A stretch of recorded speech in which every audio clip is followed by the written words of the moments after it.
तो आज हम लोग सुपर से इन्फिनिटी का चैप्टर कंटिन्यू करने वाले हैं। हमने पिछले पार्ट में देखा था कि ड्रैगन आता है और गोकू को बोलता है तुम अपना कोई भी एक विश मांगो। तो गोकू बोलता है मैं चाहता हूँ कि सभी के सभी यूनिवर्स वापस से जिंदा हो जाए। तो ड्रैगन इस विश को पूरा कर देता है और स्टोरी नॉर्मल ही चल रही होती है, जैसे कि गोकू अपने खेतों में काम कर रहा होता है और वेजिटा अपने ग्रेविटी रूम में ट्रेनिंग कर रहा होता। फिर हमें ग्रैंड पीस का सीन दिखाया जाता है जहाँ पर ग्रैंड पीस कुछ सोच रहे होते हैं और वो विश को कॉल लगाते हैं और वो बोलते हैं विश तुम और गोकू और लॉर्ड वीरस जेनोसामा के पैलेस पर चले आओ।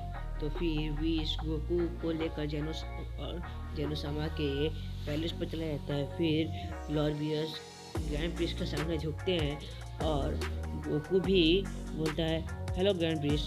तो फिर ग्रैंड प्रिस्ट गोकू को बोलते हैं गोकू जब मैंने तुम्हें टूर्नामेंट ऑफ पावर में देखा था जो तुमने एक नई ट्रांसफॉर्मेशन को अचीव किया था जिसका नाम था सुपर सेन इन्फिनिटी। तो गोकू बोलता है हाँ वही नाम था। तो फिर ग्रैंड प्रिस्ट बोलते हैं क्या तुम मेरे साथ ट्रेनिंग करके उस फॉर्म को मास्टर करना चाहोगे। तो गोकू बोलता है हाँ ग्रैंड प्रिस्ट मैं आपके साथ ट्रेनिंग कर सकता हूँ। तो ग्रैंड प्रिस्ट बोलते हैं ठीक है अभी तुम अपने यूनिवर्स में जाओ और अपने फैमिली को बाय कर दो क्योंकि ये ट्रेनिंग बहुत ज़्यादा लंबे समय तक चलने वाला है। तो फिर हमें कुछ समय बाद का सीन दिखाया जाता है जब सभी लोग कॉर्पोरेशन कॉर्प पे होते हैं और वहाँ पर एक फेयरवेल पार्टी होता है गोकू के लिए। तो फिर हम लोग देखते हैं उस पार्टी के बाद वहाँ पर विश आता है और बोलता है तो गोकू तुम चलने के लिए रेडी हो।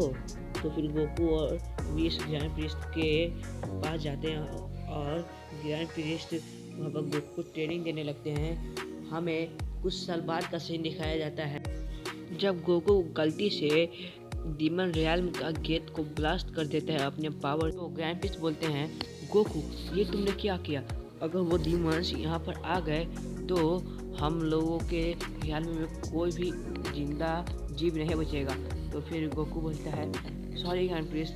तो फिर जेनोसामा को इसके बारे में पता चलता है। तो जेनोसामा इंस्टेंटली सभी के सभी गॉड्स ऑफ डिस्ट्रक्शन और एंजल्स की मीटिंग को रखते हैं और टॉप 5 स्ट्रॉन्गेस्ट को भी बुलाया जाता है। ग्रैंड प्रिस्ट बोलते हैं आप सभी को एक ही बहुत ही इम्पोर्टेंट नोटिस देना है कि डीमन रैम और हमारे रैम के बीच का जो दरवाज़ा था वो अब नहीं रहा।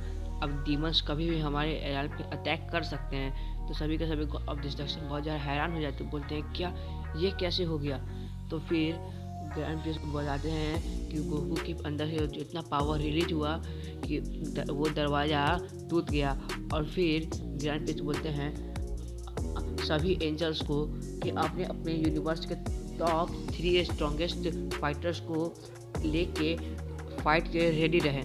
ग्रैंड प्रिस्ट बोलते हैं हमारे पास सिर्फ 20 दिन हैं। तो फिर ग्रैंड प्रिस्ट विश और सभी के सभी गॉड ऑफ डिस्ट्रक्शंस के साथ हाइपरबोलिक टाइम चेम्बर जो कि जेनोसामा के टेम्पल के अंदर था जहाँ पर एक दिन 1000 साल के बराबर होता था वहाँ पर चले जाते हैं और बोलते हैं कि हम सभी यहाँ पर मिलकर ट्रेनिंग करेंगे। और गोकू भी वहीं पर होता है। वो बोलता है तो ग्रैंड प्रिस्ट हम लोग यहाँ पर ट्रेनिंग करेंगे और मैं इतना ज़्यादा ताकतवर बनूंगा कि सभी के सभी डीमंस को हरा पाऊँगा।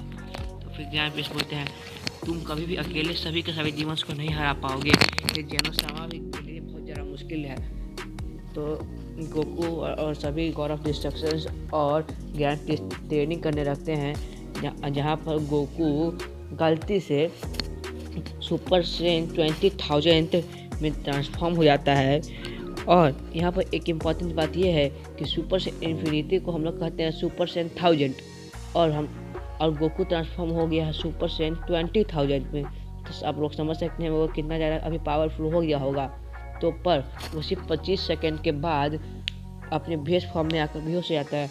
तो सभी के सभी फिर गॉड ऑफ डिस्ट्रक्शन गोकू के इस नए फॉर्म से बहुत ज़्यादा हैरान हो जाते, बोलते हैं एक मॉर्टल पहले से इतना ज़्यादा ताकतवर था और अभी इतना ज़्यादा ताकतवर हो गया।